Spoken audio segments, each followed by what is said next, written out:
Posible na para sa mga persons deprived of liberty sa Iloilo City District Jail Male Dormitory nga mag-eskwela sa kolehiyo. Sa interview sang Bomba Radio kay Attorney Judiven Rey Umadhay, spokesperson sang Bureau of Jail Management and Penology Region 6, iya ginpahayag nga nagbukas ang West Visayas State University sang oportunidad sa mga PDL nga magbalik eskwela bisan nga yara sila sa sulod sang pasilidad. Payag niya nga may ara na sang ginpatigayon nga Memorandum of Agreement o kun MOA signing sa tunga sang nasambit nga universidad kag ni BJMP Region 6 Director Senior Superintendent John Montero. Suno kayong madhay, madamo na ang naging college graduate samtang yara sila sa sulod sang nasambit nga mga pasilidad sa bahin sang Western Visayas kang isang Negros Occidental kung sa diin nagagamit sila sang online platform para makakuha sang tertiary education ang mga kwalipikado nga mga PDL.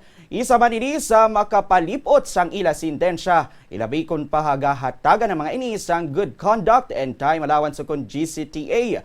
Nagpalabot ba din sang mensahe para sa mga persons deprived of liberty nga nagahanduman nga makaagom sang GCTA nga mangin responsable magpartisipar sa mga programa sa sulod sang pasilidad kag amuman ang pagpakita sang maayo nga pamatasan. Right now, may ara also kita ka mga MOAs. We have a MOA with the West Visayas State University.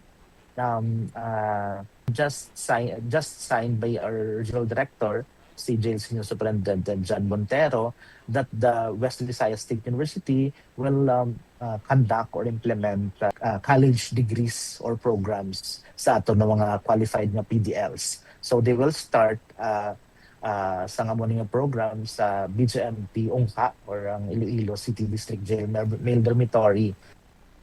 Nabatian ang kabahin sang pahayag ni Attorney Judiven Rey Umadhay, spokesperson sang BJMP Region 6.